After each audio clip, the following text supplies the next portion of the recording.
So hi! Welcome and welcome back to my YouTube channel, and for today's tutorial, ituturo ko sa inyo kung paano nga ba i-link or i-connect ang credit card sa ating TikTok shop. But first, subscribe to my channel and don't forget to hit the subscribe button and the bell to notify you for my new updates. And once you learn more, just keep on watching and let's start. So yan guys, for today's video, i-open lang natin ang ating TikTok account or yung ating TikTok app. And then, pagka-open guys, wala dito sa pinakang homepage, itap lang natin yung profile para mapunta tayo sa pinakang profile ng ating TikTok account.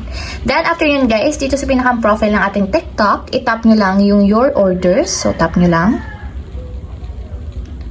And then, after nyo matap yung your orders guys, kung makikita nyo may mga options dito sa taas, ang gagawin nyo lang, i-scroll nyo papunta sa left. So, lagay nyo pinakang dulo and hanapin nyo guys yung payment. So, tap nyo lang yung payment.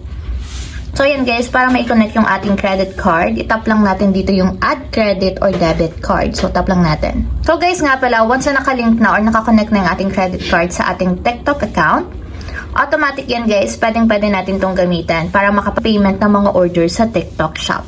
So, yan guys, pipilapan lang natin dito yung credit card details. So, una is card number. So, ilagay nyo lang guys yung 16-digit code ng inyong credit card.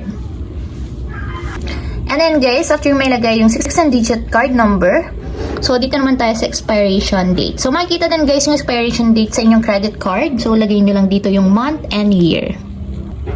And then after sa expiration date, so dito naman tayo sa security code. So yung security code guys is makikita sa likod ng inyong credit card. So ito yung katabi ng inyong signature sa likod. So pwede siyang 2 number or 3 numbers. So lagay lang natin.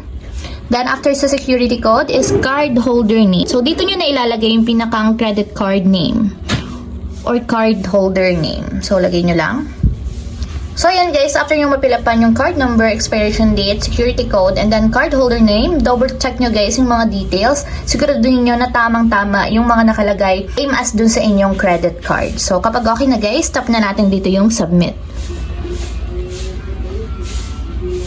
So, and guys, kung makikita nyo, nagko-connect na siya through Visa.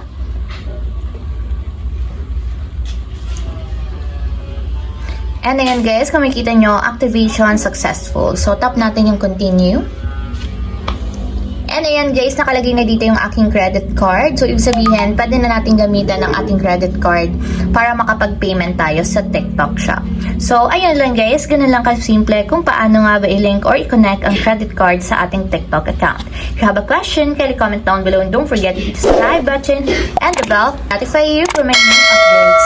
And thank you for watching! Living life, every day, late at night, not okay.